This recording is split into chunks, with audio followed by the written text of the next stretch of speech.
Hello and welcome to this week's video, which you may have noticed is a slightly different format to the usual Artist Diaries series I've been doing recently. I'm not finishing that series, but I'm doing something a little bit different this week. I am still going to be painting a landscape. I thought I would just share my thoughts while I paint that and just take you along with me while I create this little painting. It's just a very simple study of a scene that I saw in last week's video.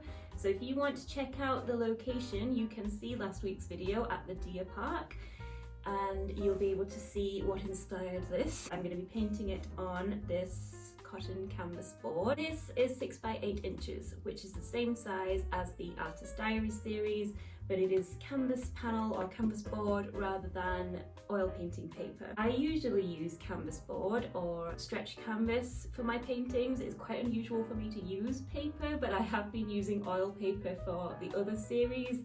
So I'm going back to something a bit more traditional for me for this one. Another change from the Artist Diaries series is I'm going to tone this canvas before I get painting on it with some burnt sienna. I actually do tone my canvases normally. It is unusual for me not to do that, but for Artist Diaries I haven't been toning them, so I'm going back to toning just for this. Just to make things more complicated, I'm going to tone this with acrylic today. Usually I use water mixable oils all the way through, even when I'm toning, but today I'm going to use acrylic just for the toning part, and then I'm going to use water mixable oils for the painting. And that is just because I want to do this painting fairly quickly today, and I'd like the toned layer to dry fairly quickly so then I can do the rest of the painting on top. So I'm going to use acrylic for that. Hope that made sense. So I'm going to tone this and then we'll get painting. Okay, so I'm just going to put a little bit of burnt sienna on here and just tone the background. All I really want to do is get rid of the white, so it's a little bit easier to paint on. Sometimes the white is so bright that it's difficult to judge the values of your painting, so I'm just going to tone it with another colour. If you want to know a little bit more about toning the canvas, then I could always talk about that a bit more in another video. Let me know if there's anything really that you're interested in me discussing in another video, but for now let's tone this canvas.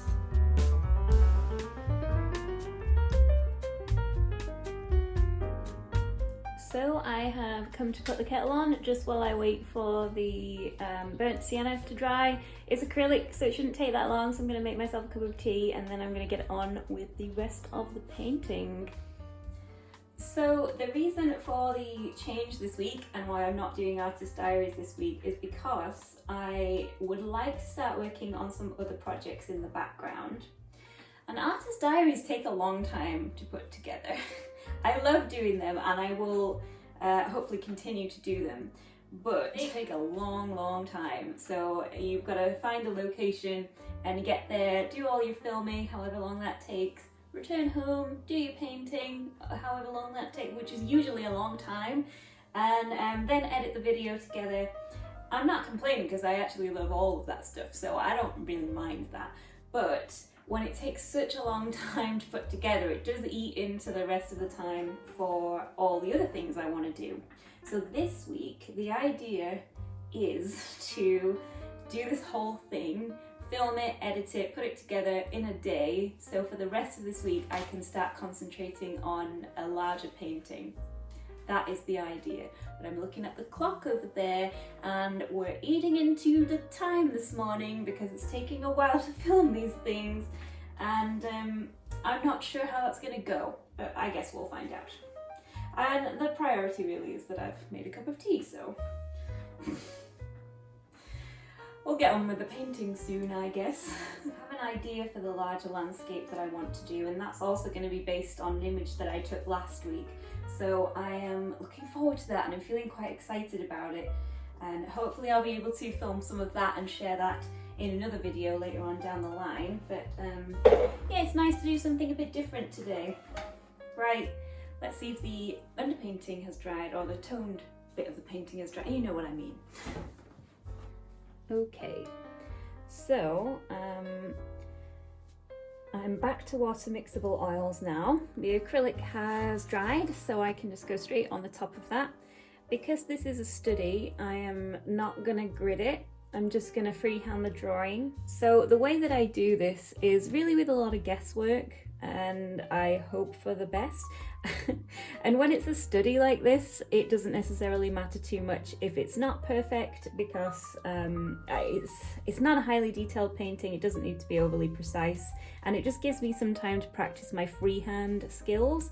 So what I'm gonna do is I make my reference photo the same dimensions as my canvas, so I can kind of picture where everything needs to go.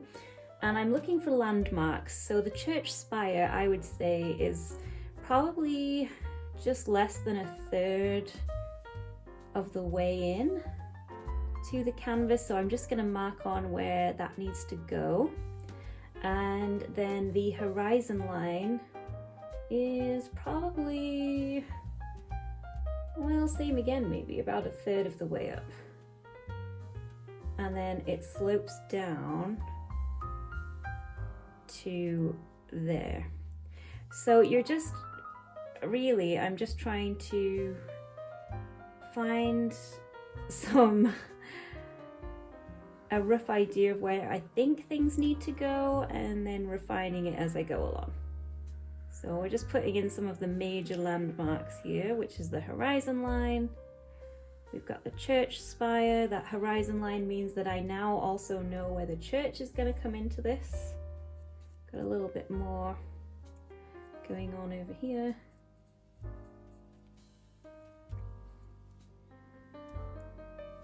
We've got a big tree over here, which just fills this little corner, and that's going to come down to the horizon line. So you're just trying to find corresponding areas on your canvas to the reference photo, if that makes any sense whatsoever.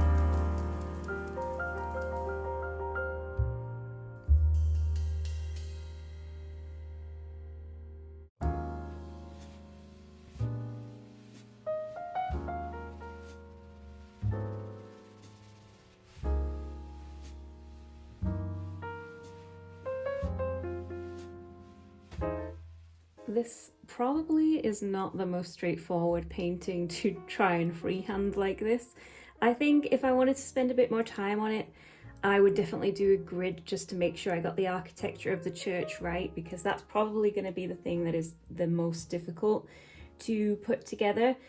I'm just kind of winging it a bit and seeing how it goes and hoping for the best.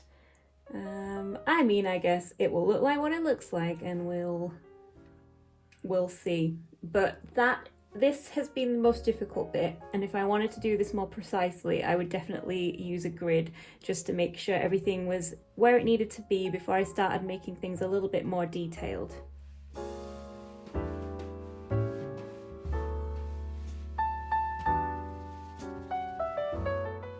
Another difference with this painting is I'm going to try and do everything else in one layer.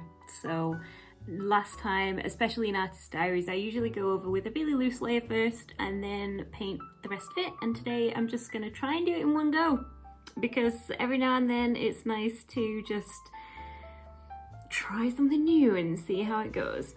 This is how close my camera setup is here. This is what holds my phone, and it's right next to my head. So if the footage wobbles, it's usually because I bumped into it, but you know, these are some of the constrictions of filming these videos. Right, back to the painting. Okay, so I'm gonna do the sky first. Usually when I work with landscapes, I work from back to front. So I'm gonna work from the thing that is the furthest away, and that is the sky. And I'm gonna try and make this not so detailed because this is taking longer than I anticipated. So let's just get started. So there were quite a lot of clouds on the day. So you can see some of the clouds in the sky there. We're just gonna put that in first.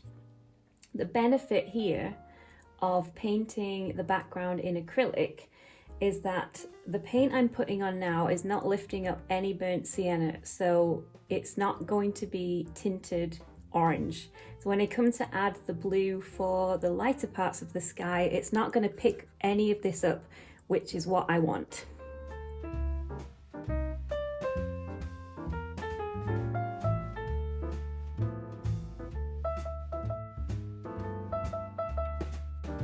One thing I would probably do a little bit differently if I wanted this to be a more precise painting was I would have gridded everything up and I would have been very precise about how I drew the church. Because what might happen is I could create a really nice sky over here, but if the church isn't quite right, maybe I've drawn it a bit too big. When it comes to putting the church in, I'll probably have a few gaps between the sky and the church of burnt sienna, and then I'm going to have to try and colour match the sky to fill in those gaps. And that can be a bit time consuming, especially if you work really hard to create a really nice gradient. So what I probably would do differently would be sketch it out much more neatly and then paint right the way up to the edge, knowing that once I painted the church in, it would be fine. But today, this is just a sketch, doesn't really matter if it's not perfect, so we're just gonna wing it and hope for the best.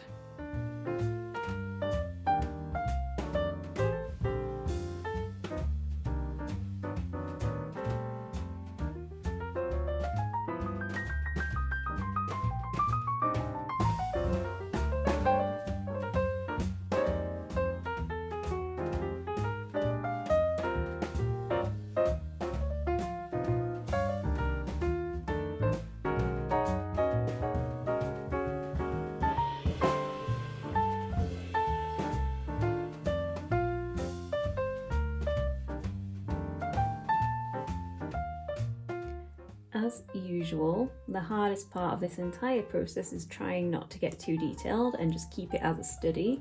So I'm going to leave the sky as it is now. There's a few gaps where you can see some of the burnt sienna coming through, but I'm just going to leave it and move on to this tree, which is kind of integrated into the sky, so it makes sense to do this next. So that is what I'm going to do now.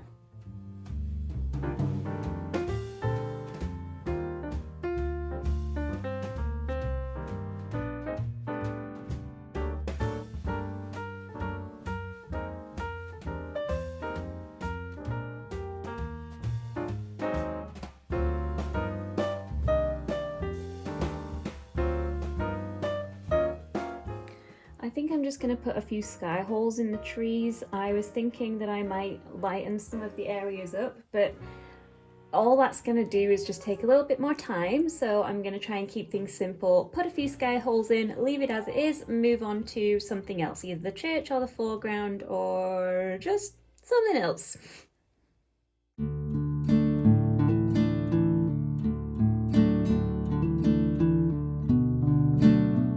Moving on to the foreground, I definitely felt like it reminded me of a plein air painting and just trying to get information down very quickly. And I think this is actually good practice for plein air, trying to do this painting in a speedy way and make it look nice without putting in every tiny ounce of detail.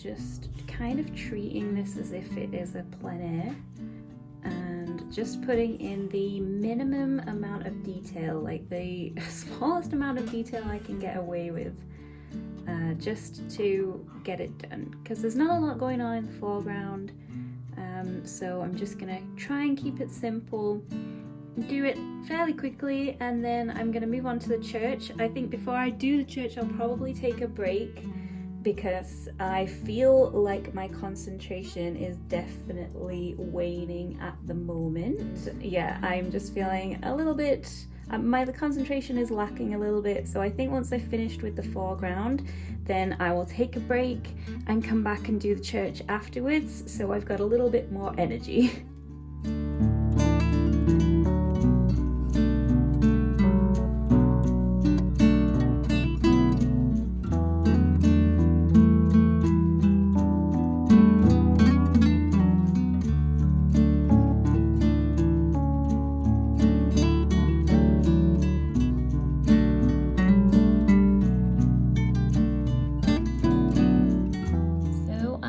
Now's as good a time as any to take a break. I've got a very rough foreground going on.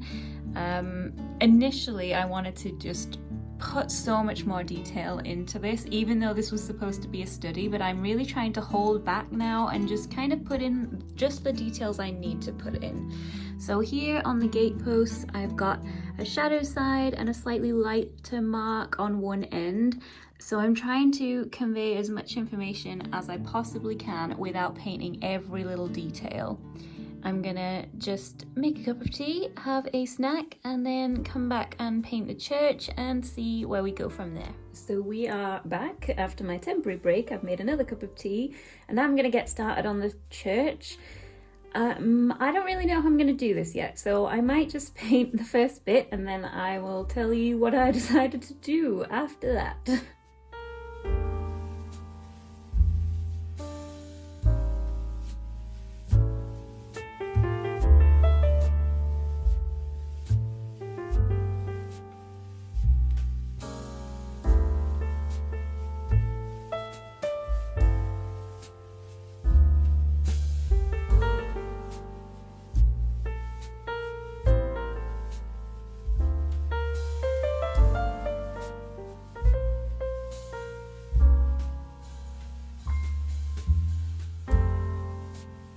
Okay, so I've painted in a really rough outline of the church.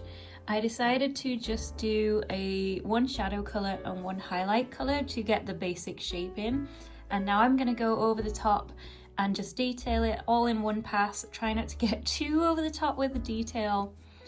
You can see here, this is what I was talking about before, where I said, if I'd have been more precise with my drawing, I wouldn't have this section here, which is empty. So now I'm gonna have to recreate the sky color and just bring it a little bit closer to the spire so that it fits.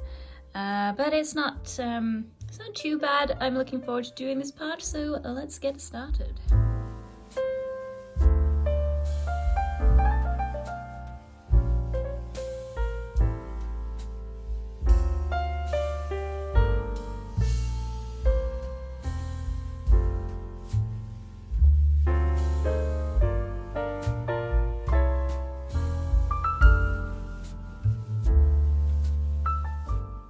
So I decided not to include the tree that was on the right hand side in the foreground because I didn't really think it added anything to the study. It might have been interesting to do if I did this on a larger scale so you could see the details, but for this I felt like it could probably just do without. So here we have the end result. I'm just going to sign it because I forgot to do that. It's actually looser than I thought I was going to do this. The last couple of paintings that I've done for the Artist Diaries series have had a little bit more detail than this, but I wanted to try and keep this fairly loose because I knew I had a time limit. And I think it works, you know, from a distance. I think that looks pretty good, which is, for me, what I wanted the aim to be. As you get a little bit closer, you can see some of the unfinished sections, but it is a study, so it doesn't matter. I really like the burnt sienna coming through there. That's just something that ties the painting together. And if I'd have left that completely white, it would have looked more unfinished because you could be able to see the blank canvas underneath. I like the texture in this tree. I think that worked out pretty well. And I actually like the loose nature of this church. You know, I've not outlined every single thing. We've got a lovely stained glass window here and it's just very, very loosely defined. And I think that works pretty well. This has made me want to do this on a larger scale because I really enjoyed this and I feel like there's so much more I could do with it if I added a bit more detail. So I might paint this again, but a bit bigger, but that's for another day. Okay, so that is it. I hope you've enjoyed this video and you've enjoyed watching this painting come together. I have enjoyed painting it and I'm gonna try and edit this video now quickly so that later this week I can focus on some other paintings that I want to get done. So thanks for sticking around and watching this painting. It's been great. So I will see you next time. Thanks for watching.